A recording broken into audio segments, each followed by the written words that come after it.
Përshëndetje të nderuar shikues dhe mirë se vini në edicionin informativ të orës 14 në Blu Televizion. Do të ndjekim së bashku zhvillimet më të fundit. Nisim me aktualitet.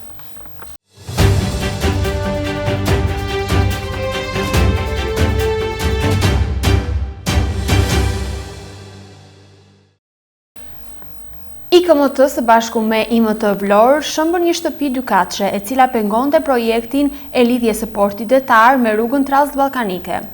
Shembja është kundërshtuar nga banorët që jetonin më parë në të, pasi sipas tyre objektin e kanë me dokumenta të rregullta pronësie dhe çështja është në proces gjyqësor në gjykatën e apelit.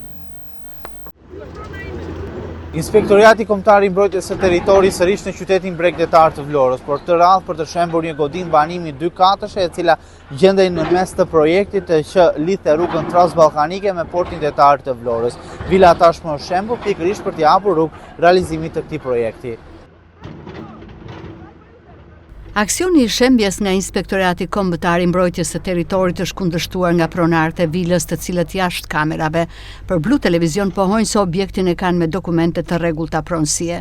Sipas tyre çështja është në proces gjyqësor në gjykatën e apelit. Gjykata e shkallës së parë e rrethit gjyqësor Vlorë u ka dhënë të drejtë pronarëve, të cilët nuk janë kundër shembjes, por kërkojnë dëm shpërblim në vlerën e merituar. Çështja është tashmë në apel dhe pritet që apeli të marrë një vendim në vijim. Pronarët pretendojnë gjithashtu se duke qenë një çështje në proces gjyqësor në gjykatën e apelit në Tiranë, godina nuk mund të shembej. Ndërkohë godina e banimit dykatëshe ngjyrë verdh prej fundit të vitit kaluar ishte në mesin e një prej korsive të qarkullimit në rrugën që lidh portin me rrugën transballkanike. Megjithëse projekti nuk avanconte, godina ishte e pashembur, duke bllokuar një prej korsive kryesore të qarkullimit.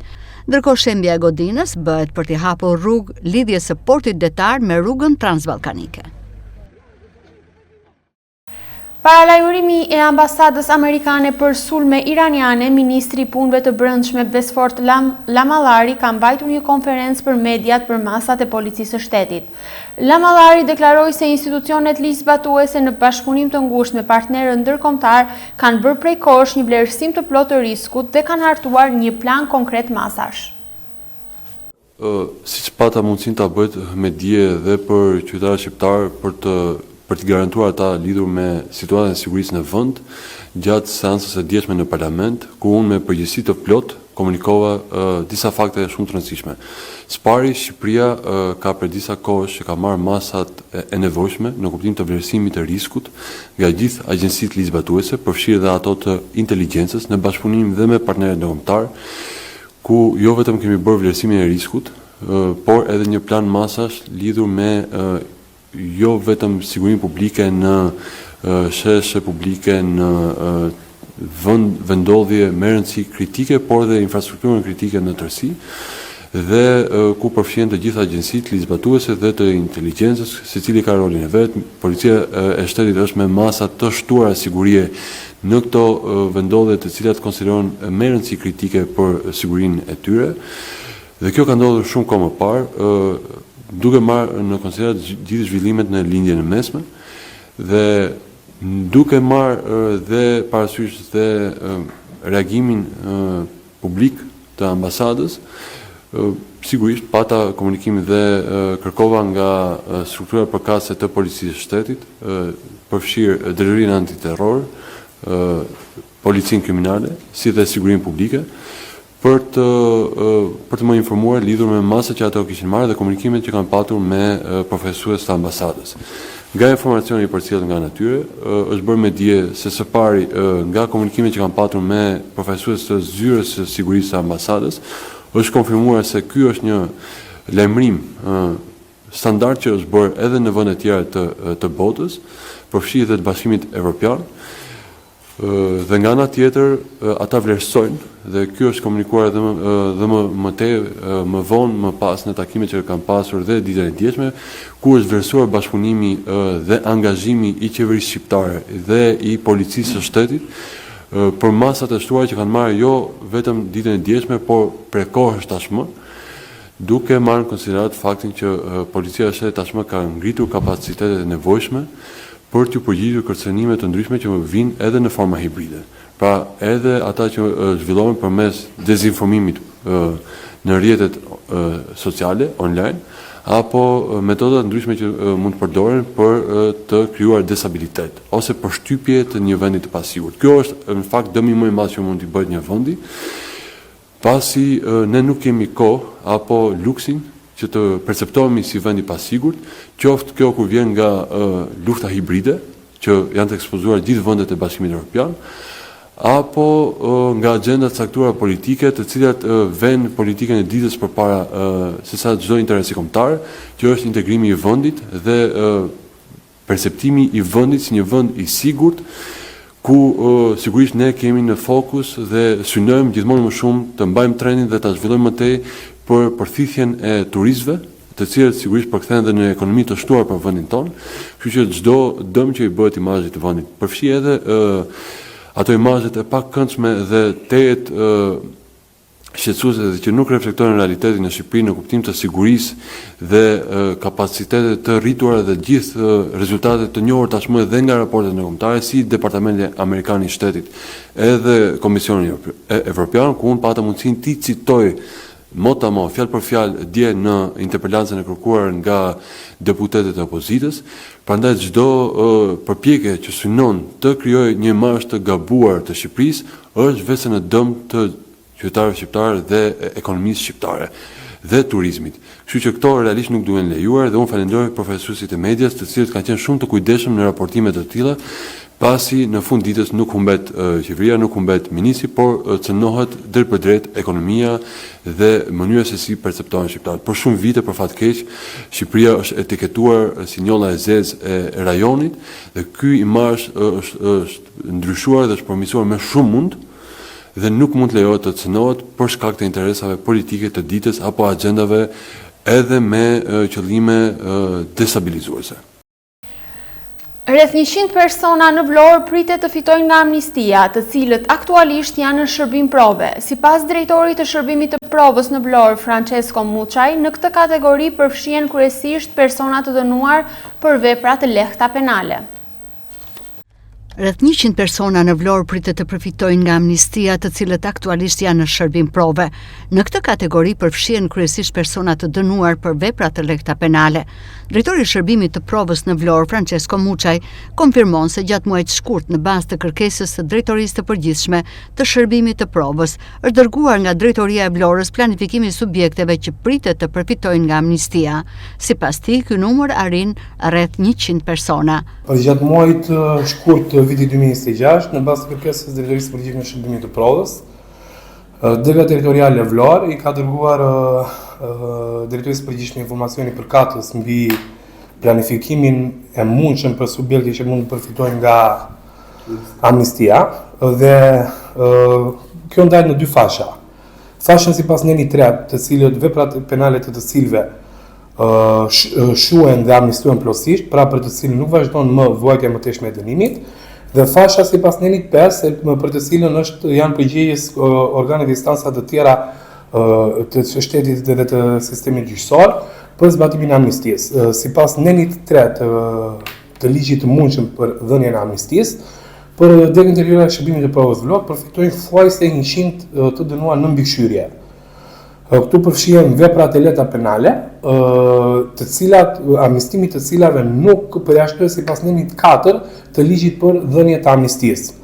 Me një hyrjen në fuqi të ligjit për dhënien e amnistisë, Drejtoria Territoriale të Shërbimit të Provës Vlorë, ashtu si çdo deg tjetër territoriale në territorin e Republikës së Shqipërisë, i harton raportin e përfitimit nga amnistia për secilin subjekt, prokurorive, pranë rrethave gjyqësore përkatës, dhe në vijim të raportit për përfitim nga amnistia të degëve territoriale të shërbimit të provës, organi i prokurorisë nxjerr vendime të përfundimit ose të pushimit të dënimit alternativ sipas tyre përfitimit nga ligji për amnistim penal. Muçaj thekson se pritet të jetë parlamenti ai që do të miratojë amnistin dhe një vendim i tillë do të merret brenda muajit prill për të nisur më pas zbatimin e tij në të gjitha drejtoritë e shërbimit të provës. Nga të dhënat zyrtare që janë të aksesueshme nga çdo qytetar i Republikës së Shqipërisë, konstatohen në faqen e kuvendit që brenda muajit prill ose fillimit të muajit prill duhet të kalojë ligji për dhënien e amnistisë në Parlamentin e Republikës së Shqipërisë.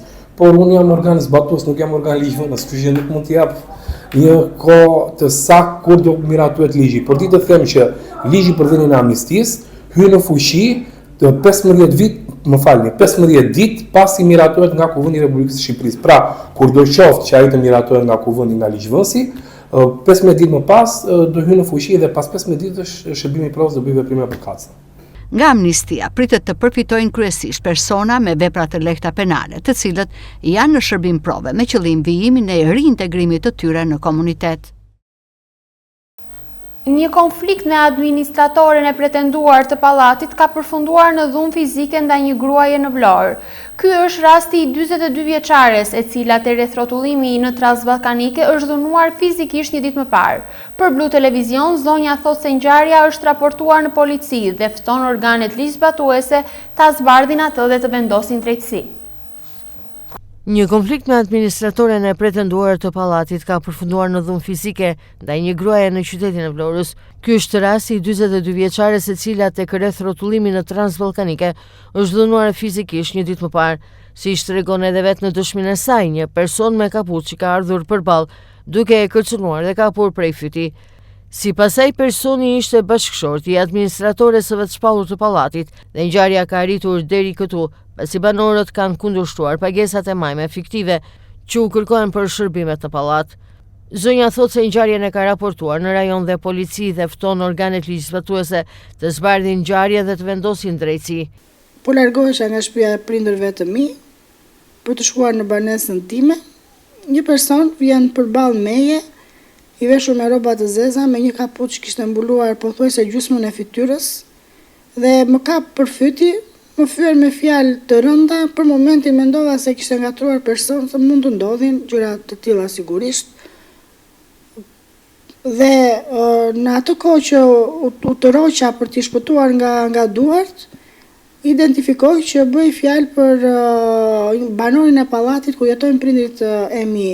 Unë personalisht nuk kam asnjë lloj konflikti me as edhe një person, me as edhe një banor të pallatit ku jetojnë prindrit e mi, apo me ndonjë qytetar, absolutisht asnjë konflikt. Disa banor të pallatit ku jetojnë prindrit e mi, një pjesë e mirë e tyre, kanë një konflikt me familjen e zotit, me bashkëshorten e tij, e cila është vetë shpallur administratore e pallatit dhe përveç tarifave mujore që ka vendosur të paguaj çdo banor sipas dëshirës së zonjës, paguajnë dhe pagesa ekstra çdo 2-3 muaj, 50-60.000 lekë për familjen në një pallat që ka mbi 80 apartamente. Ngjarja ime është referuar dje në polici, sigurisht policia ka kryer të gjitha procedurat, ka verifikuar, ndërsa për sa i përket pjesës ushtrimit të jashtëligjshëm të aktivitetit si administratore, banorët e pallatit janë ankuar në rajon, në bashki, në policinë bashkiake, ka kërkuar ndihmë her pas here, verifikim, dhe këto verifikime sigurisht që janë kryer, madje dhe është urdhëruar zonja që të ndërpresi aktivitetin.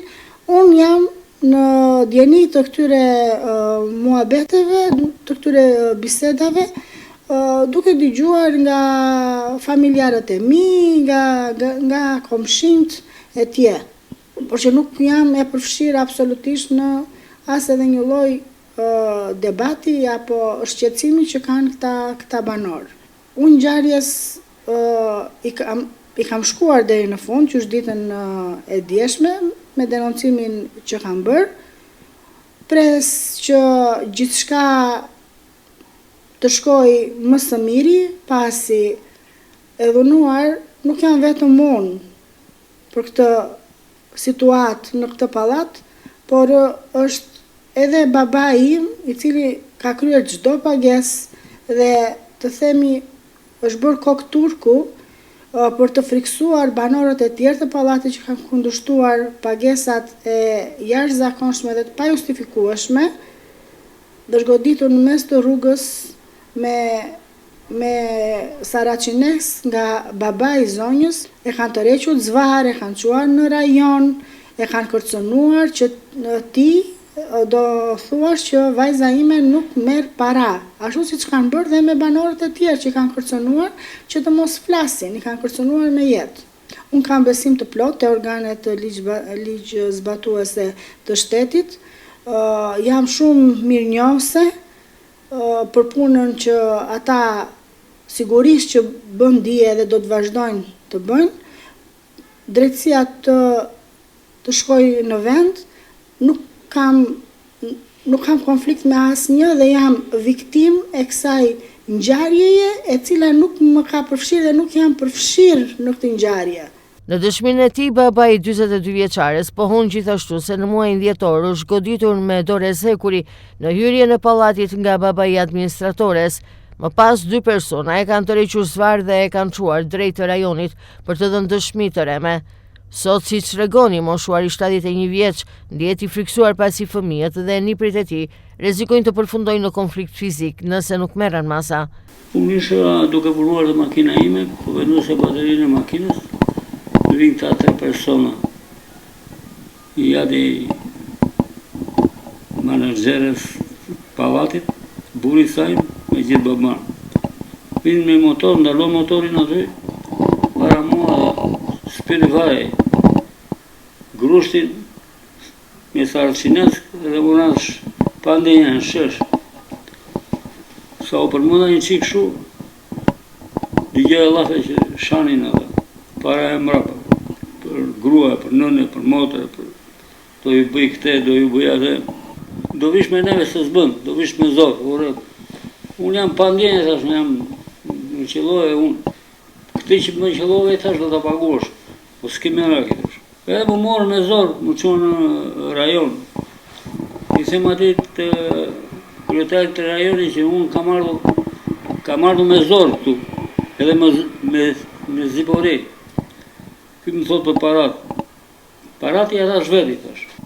Pa dhe pasaj që u ankova në polici, e mori policia atë, erdhën polici, unë e fala atë, ky ishte gabimi im që unë e fala, ta e përsëritën prapa atë punë, por në një pallat jetojmë, se edhe unë kam familje, kam fëmijë, kam nipre, kam allin e niprit, kam allin e çupave. Po kur ketë bësh me këta njerëz, edhe ndjej. Po jo frikë.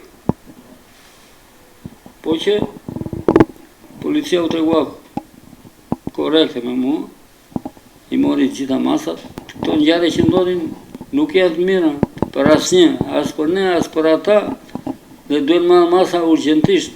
Ajo kryen funksionin e administratorit, ajo po vret njerëzit. Vuri babam, vrau mua. Unë burr 71 vjeç. Për çfarë arsye? Unë duke mos marrë unë asnjë pjesëmarrje në këto çështje fare. Fare, se kam parë ndonjëherë deri në rajonit. Ai vjen më qillon më pa drejt fare.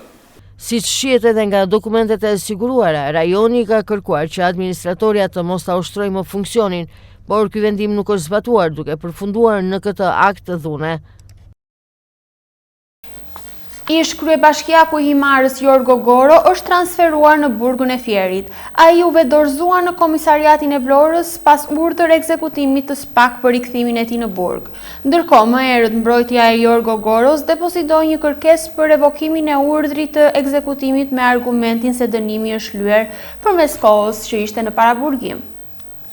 Ish kryebashkiaku i Himarës Jorgo Goro është transferuar drejt burgut të Fierit. Ai u dorëzua në komisariatin e Vlorës pasi SPAK lëshoi urdhër ekzekutimi për rikthimin e tij në burg. Pavarësisht dorëzimit, më herët mbrojtja e Goros depozitoi një kërkesë për revokimin e urdhrit të ekzekutimit me argumentin se dënimi është shlyer përmes kohës paraburgimit. Goro u lirua nga burgu 12 gushtin e vitit kaluar pasi vuajti 17 muaj në qeli prej dënimit të dhënë fillimisht nga shkalla e parë e gjykatës kundër korrupsionit dhe krimit të organizuar. Vendimi i apelit të gjykatës së posaçme lidhet me çështjen e tjetërsimit të një prone në zonën e Livadhës në Himar, për të cilën Goro ishte dënuar edhe në shkallë të parë nga GKKO në 30 korrik 2025 me 2 vite burg, dënim që u la në fuqi nga apeli, por me gjykim të shkurtuar zbret në 1 vit e 4 muaj. SPAK ka bërë për llogaritjen e kohës së vuajtur në paraburgim dhe ka dalë në përfundimin se Goro si mbeten dhe 6 muaj e 10 ditë për të shlyer. Ndërkohë, më herët ai kishte vuajtur 17 muaj burg nga një tjetër dënim lidhur me tjetërsimin e 10.000 metrave katror në Gjilek të Himarës, nga i cili përfitoi ulje për shkak të procedurës së gjykimit të shkurtuar dhe u lirua. 3 ministra grek kanë Paraqitur dorëheqjet e tyre nga qeveria, ndërsa dosjet e reja mbi skandalin që lidhet me një rrjet të organizuar mashtrimi me fondet bujqësore po dërgohen në parlament. Bëhet fjalë për Ministrin e Mbrojtjes Civile, Ministrin e Zhvillimit Rural dhe Zëvendësministrin e Shëndetësisë. Zëdhënësi i qeverisë greke ka shpallur në mesdit një riformatim të kufizuar të kabinetit pas zhvillimeve më të fundit lidhur me skandalin e subvencioneve bujqësore europiane, si dhe dosjeve që janë dërguar në parlament. Ministri i Zhvillimit Rural dhe Ushqimit, Kostas Tsiaras, Ministri i Krizës Klimatike dhe Mbrojtjes Civile, Giannis Kefalogalis, si dhe Zëvendësministri i Shëndetësisë, Dimitris Varzopoulos, paraqitën dorëheqjet e tyre, të cilat sipas informacioneve janë kërkuar nga vetë kryeministri Kyriakos Mitsotakis. Paraqitën dorëheqjet e tyre, të cilat sipas informacioneve janë kërkuar nga vetë kryeministri Kyriakos Mitsotakis. Dorëheqjen e ka dhënë po ashtu edhe sekretari i përgjithshëm i Partisë Demokracia e Re, Kostas Krekas. Dorëheqjet lidhen me faktin se një ditë më parë Prokuroria Europiane i dërgoi Parlamentit grek një dosje të re e treta e radhës për skandalin e OPEC-s, organizmi që shpërndante subvencionet bujqësore në mënyrë të palishme, duke kërkuar heqjen e imunitetit për 11 deputet aktual nga Demokracia e Re. Ndërsa në total 9 hetim janë përfshirë edhe 9 deputet të tjerë konservator, mes tyre një ish ministër dhe një ish zëvendësministër i bujqësisë. Për të gjithë këta do të ketë heqje imunitetit në ditët e ardhshme, kur edhe do të vendos parlamenti për të lejuar prokurorët evropian të vazhdojnë hetimin e tyre. Hetimi lidhet me subvencionime bujqësore të marra në mënyrë të palishme në vitin 2021 përmes deklarimeve të reme, manipulimeve elektronike si dhe ndërhyrjeve për të favorizuar aplikime të caktuara. Mesazhi që ka dhënë me këtë lëvizje kryeministri Mitsotakis është se qeveria nuk do të mbulojë askënde, se do të reagojë menjëherë ndaj çdo rasti që krijon politikisht problematik ose hije dyshimi. Ky zhvillim ndodh në një moment kur qeveria e tij konservatore kritikohet ashpër nga opozita për skandalin në fjalë, por edhe për atë të përgjimeve, tragjedinë e përplasjes së treneve, si edhe për shtrenjtimin në çmimet e karburanteve dhe ato të shportës ushqimore, apo të banesave që kanë gjunjëzuar shumicën e qytetarëve. Të nderuar shikues, kjo ishte dhe gjithçka e përgatitur për edicionin e orës 14 në Blu Televizion. Për zhvillime të mëtejshme, ju ftoj të na ndiqni në faqen tonë zyrtare si dhe në rrjetet tona sociale. Bashkë miru takofshim.